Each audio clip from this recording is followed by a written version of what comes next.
1 Samuel, chapter 6. Now the ark of the Lord was in the country of the Philistines 7 months. And the Philistines called for the priests and the diviners, saying, What shall we do with the ark of the Lord? Tell us how we should send it to its place. So they said, If you send away the ark of the God of Israel, do not send it empty, but by all means return it to him with a trespass offering. Then you will be healed, and it will be known to you why his hand is not removed from you. Then they said, What is the trespass offering which we shall return to him? They answered, 5 golden tumors and 5 golden rats, according to the number of the lords of the Philistines. For the same plague was on all of you and on your lords.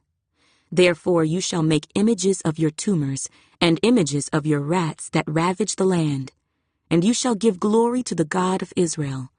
Perhaps he will lighten his hand from you, from your gods, and from your land. Why then do you harden your hearts as the Egyptians and Pharaoh hardened their hearts? When he did mighty things among them, did they not let the people go, that they might depart? Now therefore, make a new cart. Take 2 milk cows which have never been yoked, and hitch the cows to the cart, and take their calves home, away from them. Then take the ark of the Lord, and set it on the cart, and put the articles of gold which you are returning to him as a trespass offering in a chest by its side. Then send it away, and let it go. And watch, if it goes up the road to its own territory, to Beth Shemesh, then he has done us this great evil. But if not, then we shall know that it is not his hand that struck us. It happened to us by chance. Then the men did so. They took 2 milk cows and hitched them to the cart, and shut up their calves at home. And they set the ark of the Lord on the cart, and the chest with the gold rats and the images of their tumors. Then the cows headed straight for the road to Beth Shemesh, and went along the highway, lowing as they went, and did not turn aside to the right hand or the left. And the lords of the Philistines went after them to the border of Beth Shemesh. Now the people of Beth Shemesh were reaping their wheat harvest in the valley. And they lifted their eyes and saw the ark, and rejoiced to see it. Then the cart came into the field of Joshua of Beth Shemesh, and stood there. A large stone was there. So they split the wood of the cart and offered the cows as a burnt offering to the Lord. The Levites took down the ark of the Lord and the chest that was with it, in which were the articles of gold, and put them on the large stone. Then the men of Beth Shemesh offered burnt offerings and made sacrifices the same day to the Lord. So when the 5 lords of the Philistines had seen it, they returned to Ekron the same day. These are the golden tumors which the Philistines returned as a trespass offering to the Lord: 1 for Ashdod, 1 for Gaza, 1 for Ashkelon, 1 for Gath, 1 for Ekron. And the golden rats, according to the number of all the cities of the Philistines, belonging to the 5 lords, both fortified cities and country villages, even as far as the large stone of Abel, on which they set the ark of the Lord, which stone remains to this day in the field of Joshua of Beth Shemesh. Then he struck the men of Beth Shemesh, because they had looked into the ark of the Lord. He struck 50,070 men of the people, and the people lamented because the Lord had struck the people with a great slaughter. And the men of Beth Shemesh said, Who is able to stand before this holy Lord God? And to whom shall it go up from us? So they sent messengers to the inhabitants of Kirjath-jearim, saying, The Philistines have brought back the ark of the Lord. Come down and take it up with you. 1 Samuel, chapter 7. Then the men of Kirjath-jearim came and took the ark of the Lord, and brought it into the house of Abinadab on the hill, and consecrated Eleazar his son to keep the ark of the Lord. So it was that the ark remained in Kirjath-jearim a long time. It was there 20 years. and all the house of Israel lamented after the Lord. Then Samuel spoke to all the house of Israel, saying, If you return to the Lord with all your hearts, then put away the foreign gods and the Ashtoreths from among you, and prepare your hearts for the Lord, and serve him only, and he will deliver you from the hand of the Philistines. So the children of Israel put away the Baals and the Ashtoreths, and served the Lord only. And Samuel said, Gather all Israel to Mizpah, and I will pray to the Lord for you. So they gathered together at Mizpah, drew water, and poured it out before the Lord. And they fasted that day, and said there, We have sinned against the Lord. And Samuel judged the children of Israel at Mizpah. Now when the Philistines heard that the children of Israel had gathered together at Mizpah, the lords of the Philistines went up against Israel. And when the children of Israel heard of it, they were afraid of the Philistines. So the children of Israel said to Samuel, Do not cease to cry out to the Lord our God for us, that he may save us from the hand of the Philistines.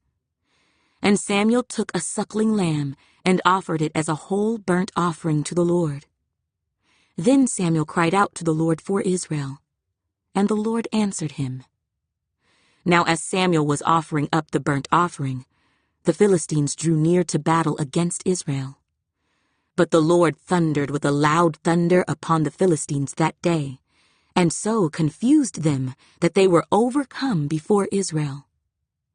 And the men of Israel went out of Mizpah and pursued the Philistines, and drove them back as far as below Beth-kar. Then Samuel took a stone and set it up between Mizpah and Shen, and called its name Ebenezer, saying, Thus far the Lord has helped us. So the Philistines were subdued, and they did not come any more into the territory of Israel. And the hand of the Lord was against the Philistines all the days of Samuel.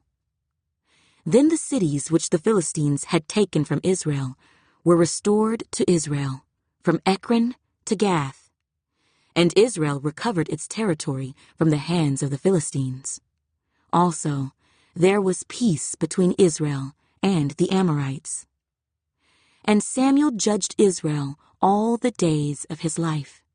He went from year to year on a circuit to Bethel, Gilgal, and Mizpah, and judged Israel in all those places. But he always returned to Ramah, for his home was there. There he judged Israel, and there he built an altar to the Lord. 1 Samuel, chapter 8. Now it came to pass when Samuel was old, that he made his sons judges over Israel. The name of his firstborn was Joel, and the name of his second, Abijah. They were judges in Beersheba. But his sons did not walk in his ways. They turned aside after dishonest gain, took bribes, and perverted justice. Then all the elders of Israel gathered together and came to Samuel at Ramah, and said to him, Look, you are old, and your sons do not walk in your ways. Now make us a king to judge us like all the nations. But the thing displeased Samuel when they said, Give us a king to judge us. So Samuel prayed to the Lord. And the Lord said to Samuel, Heed the voice of the people in all that they say to you, for they have not rejected you, but they have rejected me, that I should not reign over them. According to all the works which they have done since the day that I brought them up out of Egypt, even to this day, with which they have forsaken me and served other gods, so they are doing to you also. Now therefore, heed their voice. However, you shall solemnly forewarn them, and show them the behavior of the king who will reign over them. So Samuel told all the words of the Lord to the people who asked him for a king.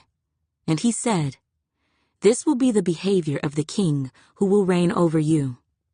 He will take your sons and appoint them for his own chariots and to be his horsemen, and some will run before his chariots. He will appoint captains over his thousands, and captains over his 50s, will set some to plow his ground, and reap his harvest, and some to make his weapons of war, and equipment for his chariots. He will take your daughters to be perfumers, cooks, and bakers. And he will take the best of your fields, your vineyards, and your olive groves, and give them to his servants. He will take 1/10 of your grain and your vintage, and give it to his officers and servants.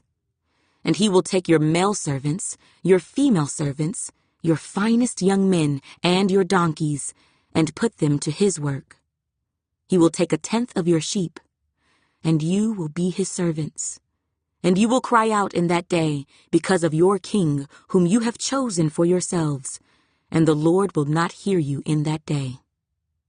Nevertheless, the people refused to obey the voice of Samuel, and they said, "No, but we will have a king over us, that we also may be like all the nations, and that our king may judge us, and go out before us, and fight our battles."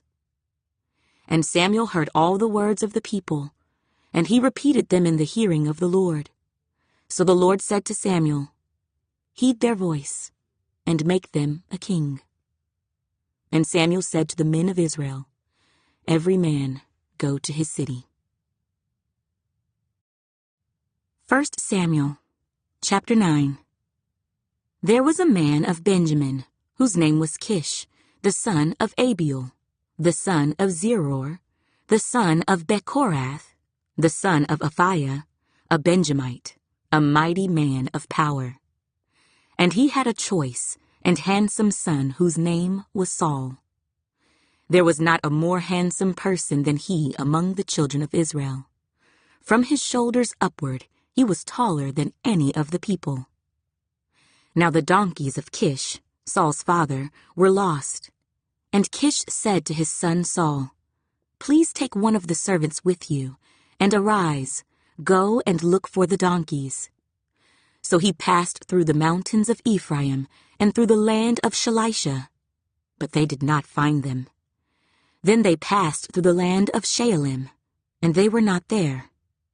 Then he passed through the land of the Benjamites, but they did not find them. When they had come to the land of Zuph, Saul said to his servant who was with him, "Come, let us return, lest my father cease caring about the donkeys and become worried about us." And he said to him, "Look now, there is in this city a man of God, and he is an honorable man. All that he says surely comes to pass. So let us go there. Perhaps he can show us the way that we should go." Then Saul said to his servant, "But look, if we go, what shall we bring the man? For the bread in our vessels is all gone, and there is no present to bring to the man of God. What do we have?" And the servant answered Saul again and said, "Look, I have here at hand 1/4 of a shekel of silver. I will give that to the man of God, to tell us our way." Formerly in Israel, when a man went to inquire of God, he spoke thus, "Come, let us go to the seer," for he who is now called a prophet was formerly called a seer. Then Saul said to his servant, "Well said. Come, let us go." So they went to the city where the man of God was. As they went up the hill to the city, they met some young women going out to draw water, and said to them, "Is the seer here?" And they answered them and said, "Yes, there he is, just ahead of you. Hurry now, for today he came to this city, because there is a sacrifice of the people today on the high place. As soon as you come into the city, you will surely find him before he goes up to the high place to eat. For the people will not eat until he comes, because he must bless the sacrifice. Afterward, those who are invited will eat. Now therefore, go up, for about this time you will find him." So they went up to the city. As they were coming into the city, there was Samuel, coming out toward them on his way up to the high place. Now the Lord had told Samuel in his ear the day before Saul came, saying, "Tomorrow, About this time, I will send you a man from the land of Benjamin, and you shall anoint him commander over my people Israel, that he may save my people from the hand of the Philistines. For I have looked upon my people, because their cry has come to me. So when Samuel saw Saul, the Lord said to him, There he is, the man of whom I spoke to you. This one shall reign over my people. Then Saul drew near to Samuel in the gate, and said, Please tell me, where is the seer's house? Samuel answered Saul and said, I am the seer. Go up before me to the high place, for you shall eat with me today. And tomorrow I will let you go, and will tell you all that is in your heart. But as for your donkeys that were lost 3 days ago, do not be anxious about them, for they have been found. And on whom is all the desire of Israel? Is it not on you and on all your father's house? And Saul answered and said, Am I not a Benjamite, of the smallest of the tribes of Israel, and my family the least of all the families of the tribe of Benjamin? Why then do you speak like this to me? Now Samuel took Saul and his servant, and brought them into the hall, and had them sit in the place of honor among those who were invited. There were about 30 persons. And Samuel said to the cook, Bring the portion which I gave you, of which I said to you, Set it apart. So the cook took up the thigh with its upper part, and set it before Saul. And Samuel said, Here it is, what was kept back. It was set apart for you. Eat, for until this time it has been kept for you, since I said I invited the people. So Saul ate with Samuel that day. When they had come down from the high place into the city, Samuel spoke with Saul on the top of the house. They arose early, and it was about the dawning of the day that Samuel called to Saul on the top of the house, saying, Get up, that I may send you on your way. And Saul arose, and both of them went outside, he and Samuel. As they were going down to the outskirts of the city, Samuel said to Saul, Tell the servant to go on ahead of us. And he went on. But you stand here a while, that I may announce to you the word of God. 1 Samuel, chapter 10. Then Samuel took a flask of oil and poured it on his head, and kissed him and said, Is it not because the Lord has anointed you commander over his inheritance? When you have departed from me today, you will find 2 men by Rachel's tomb in the territory of Benjamin at Zelzah.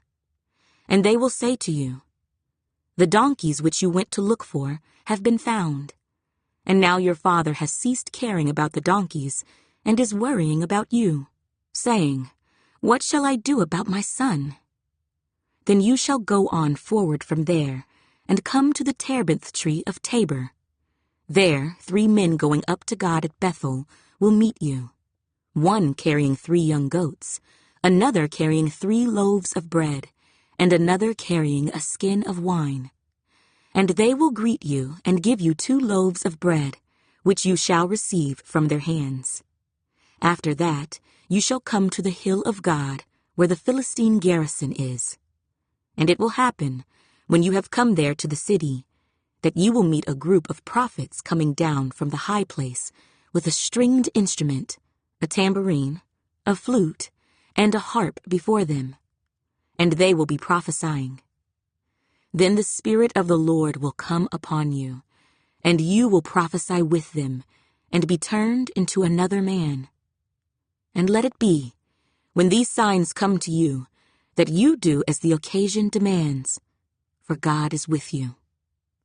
You shall go down before me to Gilgal, and surely I will come down to you to offer burnt offerings and make sacrifices of peace offerings. 7 days you shall wait, till I come to you and show you what you should do. So it was, when he had turned his back to go from Samuel, that God gave him another heart, and all those signs came to pass that day. When they came there to the hill, there was a group of prophets to meet him. Then the Spirit of God came upon him, and he prophesied among them.